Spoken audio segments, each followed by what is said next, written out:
Hi guys, today we're going to be filming our couples Q&A. We're gonna start off easy and I just have a ton of random questions. I don't know if we'll get to all of them, but we'll do our best. Let's start off first with how did we meet? I'll let you tell the story. So we met through Instagram DMs. I DM'd her on Instagram saying the simple line of hey. She responded back and we exchanged a few texts, and then I hit her with, what did I hit you with? I could actually read the text, I still have it screenshotted. But I hit her with the text of, I don't even know what it was. Anyways, I was like, hey, you're really pretty, we should definitely like take this out of the DMs and into iMessage or something. I don't know, something ridiculous. Got her number, she found out I was from Pittsburgh. She didn't want to do long distance, so she blew me off, of course. And then, lo and behold, she came to Pittsburgh, saw me on Bumble. That's why you should always... I came to Pittsburgh for New Year's Eve because my friend goes to college there. And I was like, oh, wait, like, she was like, let's have some people over one night. And I was like, oh my God, wait, this guy that I was texting, he's from Pittsburgh, maybe he wants to hang out. It was literally the only person I knew. Turns out, lo and behold, they all fell for me. Yeah, whatever. And that's how we met. And then after that, we just started doing like weekly FaceTimes. We were daily. Was it daily? It was almost daily. We were FaceTiming a lot, and then finally a few months after that, he like came to visit me at college. When I was ready to settle down, you know. Yeah. No, I'm kidding.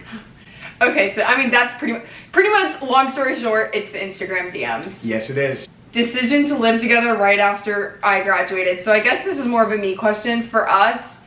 Once you do long distance for 2 years, I feel like you're kind of eager to end it, and also I think living together financially would have been smart for us because we both could have got like roommates, or he could have continued to live alone. Like, and I don't want to live alone. He was already living alone. He kind of knew. It was one of those things where we kind of always knew I would just move in with him to New York because it's still close to my home. Like, I do influencer stuff. I think it's a great place here. You got to make sure it works. Yeah. That's another thing. Like, why would you waste your time in long distance for 2 years and then not test it out to make sure it's like actually worth it, you know? Yeah, which I know. A lot can change when you live together with someone. And that's a touchy subject. I know some people are very like, I'm gonna wait till marriage to live together, but we both knew we wanted to live together before. Yeah, and when you know, you know. How long did it take for you to know John was the one? So a lot of people I was actually shocked. We got like at least 5 questions of people being like, how did you know John was the one? Technically, we're not married, so, but I feel like once you live together, I feel like once you live together, we both said like we don't want to move in together unless we were like really serious, because I'm not trying to like start a whole life living with someone and then, you know, us break up. So I don't know, I feel like just we want the same things out of life at the end of the day, but... That doesn't answer the question. How long did it take you to know that John was the one? And when did you know John was the one? I would say at our year anniversary. That long? Because we were long distance for a while. That's what I was 100% sure, because I saw how he was around his family. How long into talking did John know he wanted to be serious? Well, it's a touchy subject. I knew probably like 3 months in. They gave me an ultimatum after like the 4th time we hung out, and she said, so what are we? And if we're not dating, then I don't want to do this anymore. And I was like, damn. But essentially, she basically gave me an ultimatum on April 10th. I still remember the date because that's when we started actually dating officially. She gave me an ultimatum, and that's when I kind of knew. But I knew a little bit before that. I was driving 4 hours like every 2 or 3 weeks to see her, so I kind of knew. But it's tough. Like when you're in the moment, like, I don't know. Yeah, I feel like... It's a tough question. Well, especially because we were long distance. How did I know she was the one? I actually kind of knew she was the one the first time we hung out. I knew she was the one when we were sitting at the dinner table playing cards together. And I was like, oh, like that's something fun to do with your girlfriend. I don't know, I thought it was cool. So that's like... And I feel like I knew he was the one a few months in. Meeting him with all of his family was super fun and felt very natural for me, which was the first time I experienced that. But like we both said, just being long distance and our initial circumstances did like make it a little tough. But I feel like also in the end, I feel like long distance was like really good for us because it showed. We fought for each other, and the only way to talk was communicating. So we got to like know each other on a very personal level. Yeah. And people give long distance a bad rap, but like at the end of the day, like I think it's actually really great for a couple. One, you're fighting for something that the odds are against you, and then two, you're learning how to be independent and not relying on the other person, right, or your significant other. So like I think it teaches you a lot about yourself, but also teaches you a lot about the person you want to be with as well. Like you want someone that's going to build you up and grow with you, not someone that keeps you at a constant state. Mm-hmm. Nope, I Philosophy agree. right there. Look at that. I could be a motivational speaker. Favorite dates to go on? Favorite dates to go on? What was our I best feel like date? we do very normal dates. I mean, when we went to the beach, I had a lot of fun. Oh, I the beach was good. because we were swimming in the waves together. I don't know. We do like little walks. We go to the gym together. Go to dinner We're together. about to go on a walk after this. Yes. You see us on the West Side Highway. That's us. where we're going. Let's talk about John's PB&Js. I eat a PB&J every morning. He eats it. every morning. I have one. Yeah, I'm like a little kid. Okay, I like this one for you. Highs and lows of dating a content creator. Highs and lows. The highs are high and the lows are lows always. What would be a high of dating a content creator, and what would be a low? The highs are you get to record every aspect of your life, and there's a lot of like important, cool moments of your life, especially with your significant other or the person that you want to be with the rest of your life with. So it's a memory that you have for the rest of your life. So that's a high. The low is when you come home from a long day at work and all you want to do is just hang out, and over here it's like, hey, we gotta film, but you sacrifice for your significant other. So if that's the lowest low, it's not that bad. Yeah, even the lows aren't that bad, but I just say like sometimes you just want intimate moments. You don't want a camera, but you know, social media, it's upkeep. Okay, another question for John. A lot of these are catered to John, which I love because Everybody loves me, I know. he's a special guest. Proposal soon. That's where we're going with this? Tell them your timeline. Well, I had a TikTok go viral. My timeline was I would love to be married by 25, but I want to be engaged for a year. So that would mean I'd have to get engaged at 24, married Which is next year. which is next year, married at 25, which would be 2 years from now, and then first kid at 27, last kid at 29. Where's my timeline? I don't know. Well, he's also 4 years older, so he'll be 27 this year. Yeah, but like in New York, people don't get married or engaged until 30s. Yeah, but I don't want to be an old mom. We're on her timeline for now. If things change, they change. We'll figure it out as we go. Yeah. It's not going to make or break us. Okay, Well, let's you never see. know. To be continued. Okay, how tall are both of you? I'm like 5'7" and a half, 5'8", and he's 5'11". 6 foot with shoes. Remember that? Oh, this is a good one. Did families approve right off the bat? Actually, yeah. So Yeah, I would say the mine first did. time she met my family, I like bombarded her with my entire family. Right, my parents were away. Oh my gosh, yeah. But we drove in, and I had my brothers. He had all his brothers. All my brother's best, all my best friends were there, and we bombarded her. And that's when it was like she could handle her own. So it worked out. And tell them, so he's a triplet and then has an older brother, so he's Yeah. one of 4 boys. So there was a lot going on. And his grandma lives down the street, his cousin lives down the street, and I grew up complete opposite. Like, a lot of my family either lives far away or passed away. My mom was an only child, so like, I've always wanted a big family, and I always hated growing up with a small family, but like, entering other people's big families, like, I'd go to some of my girlfriends' houses with big families, and it would overwhelm me so much. She's so dramatic. She'll figure it out. Yeah, no, it was fun, but like, yeah, it was definitely a different change. My dogs are doing good. God knows what. A good question. I think this is a good advice a lot of people could use. How did you deal with long distance in the sense of him going out and fear of other girls may be there? And I think this is like one of the hardest parts. I think this is one of the hardest parts of long distance, but like, you can't prevent your partner from living their life, and I think there has to be boundaries. Like, of course, if there was like maybe I was staying in and he was going out, of course it's hard and your mind always wonders, but at the end of the day, like, they're gonna do what they're gonna do. You have to trust them. And also, I think communication was big with us. Like, early on, we were like, all right, let's do this thing called like updates, because sometimes like if one of us went out and didn't respond for hours, we're like, oh my gosh, are they okay? Like, what's going on? So Well, like, it was more like, what are they doing? Yeah, that too. So now we give updates. But Like- if the updates go... But that almost sounds like we don't trust each other, so we No, don't we give trust each other, updates. but we just give updates. It's just good to give It's updates. just good, yeah. But so I don't know. Is think my girlfriend good at giving updates? Maybe, sometimes. When she And went to you- Nashville, she was very bad at it. I'm not. I'm editing that out. Okay. And 2 of the nights I didn't even go out at Nashville. Okay. The girls' trip gone But yeah, no. wild. I mean, John, it can be hard, and I think that's the hardest part of long distance. Watching your significant other go out and have fun without you. That was like the hardest part because you want to have fun with them, but at the end of the day, it just boils down to like good communication and trust. All right, let me ask a question.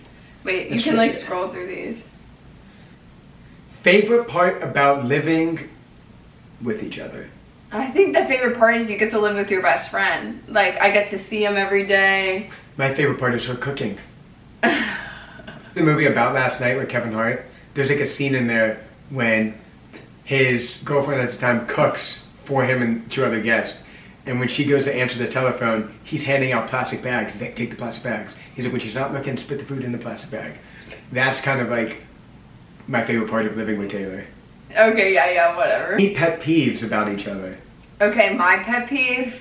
Oh, this is my easiest pet peeve is I'll spend like, I'm a little OCD and I'll spend like the whole day cleaning the house, like more so organized. Everything is in its spot and he gets home from work and his shoes go in the middle of the floor, his backpack goes, his It's a long day. clothes. It's a long day. I get it, but that's my pet peeve. Or when he doesn't put a new trash bag in the trash can. After I empty it? Yeah. What about you? What's your pet peeve with me? I have a lot. The list goes on and on. We could be here for another 2 hours if I start talking about mine. I don't even know what my biggest pet peeve of you is. Oh, actually, this is actually the smallest one. My biggest pet peeve is when so she's always the last person to do her night routine in the bathroom, which is like a 30-step process. So I always go first. But she leaves the water on like extremely hot water. So when I go to use it to wash my face, I'm burning my face and my hands. So We that's had my that biggest old pet school faucet where it's just like one thing and you have to like turn it. peeve. Then when your hands are all wet, it's a pain to turn. Yeah. Who said I love you first? You did on FaceTime. She did. She's so full of it. She did. He said I love you on FaceTime and then like quickly hung up, which was honestly, now thinking back, a little elementary. And then I was like, wait, I texted you, I was like, wait, what did you just say? And was like... That's not really how it went. How it went was we were standing there and she was like, I love you. And I was like, what? And then I looked at her and I was like, I like you. And she was like, what? And then yeah. Who made the first move? Okay, so... I did technically through DMs, but he did in through person- DMs, but in person, me. Yeah, well, He was a little shy boy. I was getting interrogated by her and 2 of her My best friends. friends. I loved So it. I I'm had just 2 gonna of my make friends, Jenna and Audrey, the night I met him, which is so funny. She 'cause they were all answered. just like, She answered the door with pepper spray and almost sprayed me with it because she thought I was a catfish. Which, if you look at my Instagram, I don't look like a catfish. I have photos I'm tagged in. I don't block them, like some of you out there. What's something you passionately disagree on? I think I know this. He is more like work, grind, like hard work pays off, which it does. But I'm a little more like we have to enjoy our life too, and I'm not as like strict about that. You're more about the hustle, where I'm more like, okay, work-life balance. Yeah, my cousin commented on one of these. Oh yeah, I know. Why is he so ugly? I'll remember that. Okay, I like this question a lot. How did you balance time with friends and boyfriend in college? I think this is one reason why we love long distance. It's like impossible not to still be independent. So I would still always hang out with my girlfriends because, except weekends I was visiting him or weekends he would come to visit me because we were long distance. So in a way it was like a blessing in disguise, I think. But now that we live together, I mean, because I moved to a new state and none of my friends live here, I've just been around like him more. And I think the older you get, when everyone has jobs and working, it's just like a little bit harder in general. What's your favorite date we've been on together? When I came to JMU for Labor Day weekend, we went to the football game. Oh, that was such a fun weekend. It was a good I weekend. still think back, that was one of my We favorite did tailgating, we went to a football game, we went hiking in the morning, went to play basketball, we did a bunch of stuff.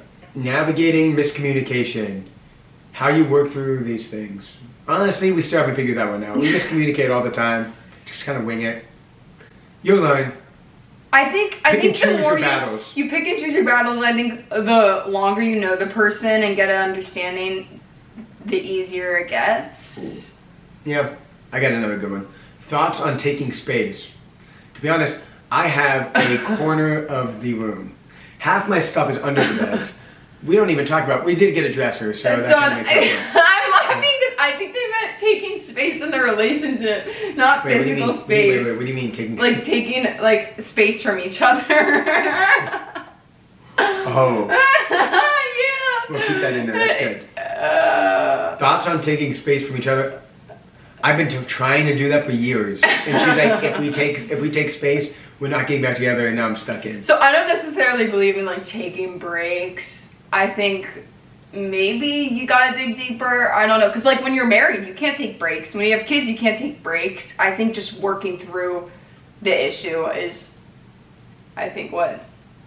Yeah, also like if you like, I think Kobe Bryant said it best when he talks about. He said one time, R.I.P. to Kobe Bryant, but he said, "Love is like a beautiful storm. Like, it's not always like sunshine and rainbows. Like when you go through, I don't need to know how to word it, but like, you go through hardships, and then if you communicate and work together, then the hardship becomes a beautiful day, and then that beautiful day lasts for maybe 2 or 3 days, and then you have another hardship, another stuff. So the only way like your love is supposed to grow is when you go through that stuff." A water break coming now. How has your relationship emotionally changed since moving in together? I feel like we've gotten to know each other on a much deeper personal level. You're with them every second of the day, so you see everything. You see what the they good, look the like bad. in the morning, when they're upset, when they're crying, when they're emotional, when they're stressed. Yeah, you see it all. And mainly the stress. So I think it's like highs and lows. Like you see more vulnerable situations. You see them like more vulnerable. But I also think in a way it like makes your love grow deeper. This is a fun question. What's your perfect vacation day if you could teleport through the day? I would say my most ideal like sitting by the day. Beach. Yeah, waking up, having like a good breakfast, coffee, going to the beach, relaxing, going on beach walks, then maybe changing, going to dinner. I love like anything like tropical. I just want to hang out with family and friends all day. Just do whatever. That's my day. Another good question. How do you guys build your trust? Like if you had to give these people advice on how they can build trust in their relationships, what would you say? I mean, if you really like someone, you're not going to put yourself in a situation that, I mean, this is easier said than done, but you're not going to, if you really like someone, you're not going to go put yourself in a situation that could threaten or jeopardize the relationship or with that person, right? You're going to always think about, hey, is this something I should be doing or not? Would this person, if this person was in my shoes, would they want me to do it? Or vice versa. If she went out and she did something, would I like her to do it?